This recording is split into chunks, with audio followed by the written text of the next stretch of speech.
जी बेटा, नेक्स्ट हमारा जो है एग्जांपल्स ऑफ एलिमिनेशन रिएक्शंस।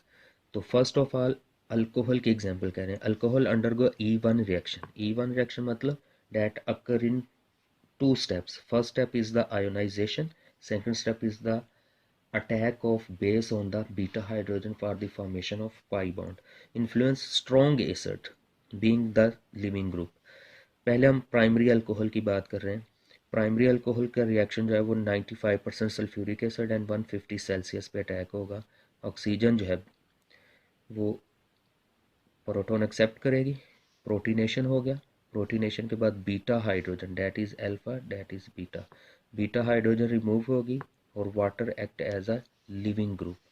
तो हमारे पास यहाँ पे ये डबल बॉन्ड जनरेट होगी।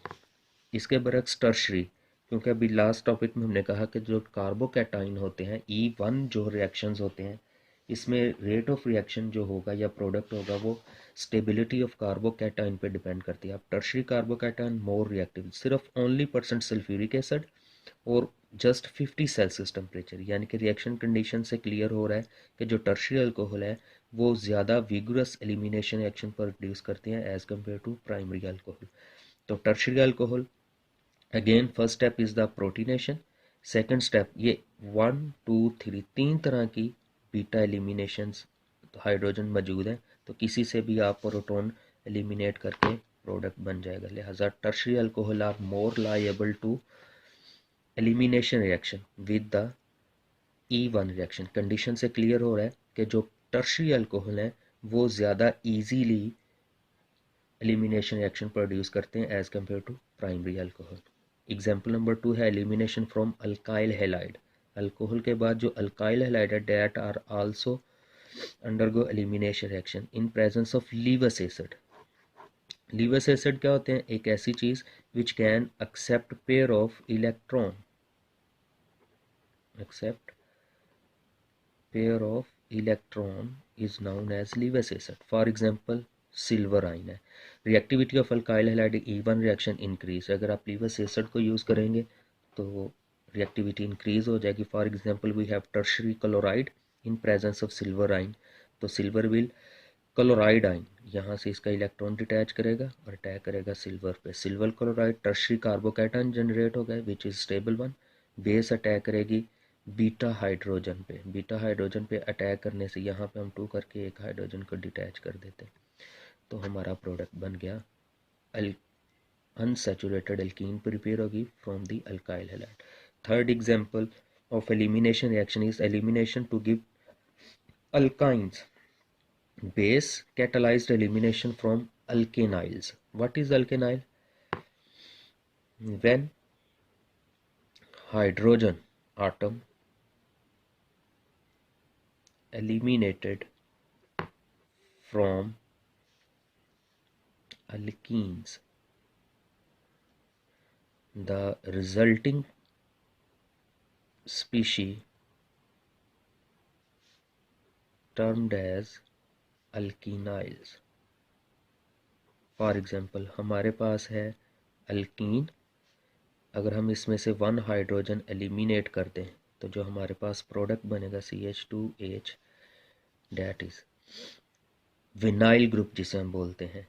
अगर हम इसमें से हाइड्राइड आयन को एलिमिनेट करेंगे तो वो इस शक्ल में होगी। इसी तरह एक एलिलिक फॉर्म होती है CH2CH डैट इज अल्किनाइल्स। तो alkynyl in presence of base also produce triple bonded compound. तो ये हमारे पास एक अल्किनाइल है जिसमें पहले लिविंग ग्रुप जो हैलाइड एलिमिनेट हो रहा है। First step is the ionization जो कि स्लो स्टेप होता है। एल्किनाइल कार्बोकैटायन जनरेट हुआ। अब बेस जो होगी वो हाइड्रोजन पे अटैक करेगी और बॉन्ड इधर शिफ्ट होकर ट्रिपल बॉन्ड जनरेट होगा। यहाँ पे भी देखा जाए तो हाइड्रोजन और लिविंग ग्रुप एक दूसरे के ट्रांस हैं। लिहाजा E2 रिएक्शंस में ज़रूरी होता है कि हाइड्रोजन, बीटा हाइड्रोजन और लिविंग ग्रुप एक दूसरे की ट्रांस पोजीशन पे होगी तो उनकी रिएक्टिविटी और रेट ऑफ रिएक्शन फास्टर होगा। Example number 4 elimination to give carbonyl group, carbon oxygen double bond. तो base catalyse elimination can produce carbonyl such as in a case of nitrate ester. यहाँ पे अब हमारे पास नाइट्रेट एस्टर कंपाउंड है, base hydrogen पे attack करेगी, यहाँ पे डबल बॉन्ड जनरेट होगी, नाइट्रो ग्रुप एलिमिनेट हो जाएगा as a leaving group, nucleofuge की शक्ल में कार्बोनाइल जनरेट होगा। उसके बाद unsaturated alpha beta unsaturated carbonyl compound, वो एल्डिहाइड कीटोन या फिर कार्बोक्सिलिक एसिड हो सकते हैं। तो बेस एक्टिव मिथाइलिन कंपाउंड यानी कि कार्बोनिल से अगली जो कार्बन होती है that have acidify hydrogen, base attack करेगी इस हाइड्रोजन पे, बॉन्ड शिफ्ट होगा कार्बन पे, तो that will be enolate form. Enolate form resonate करती है, ये बन गया हमारे पास इनोलेट आइन से कीटो इनोल सिस्टम भी जिसे हम बोलते हैं। तो ऑक्सीजन अपनी बॉन्ड शिफ्ट करेगा, ये बॉन्ड इधर हाइड्रोक्सिल ग्रुप एलिमिनेट हो गया, that is alpha position, that is beta, unsaturated alpha beta carbonyl compound generate हो गया।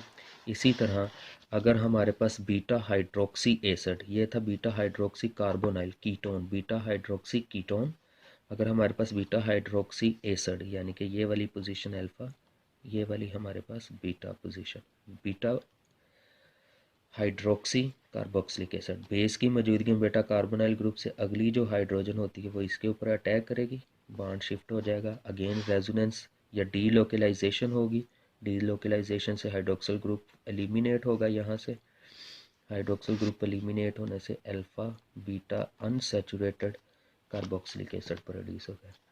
तो ये चंद एक एग्जांपल्स थी जिसमें हमने एलिमिनेशन रिएक्शंस को डिस्कस किया। लास्ट जो हमारा इस टॉपिक के रिलेटेड है वो है इफ़ेक्ट्स। डिफरेंट फैक्टर्स हैं जो एलिमिनेशन रिएक्शंस को कंट्रोल करते हैं, जो अभी हम इससे नेक्स्ट वीडियो में डिस्कस करेंगे।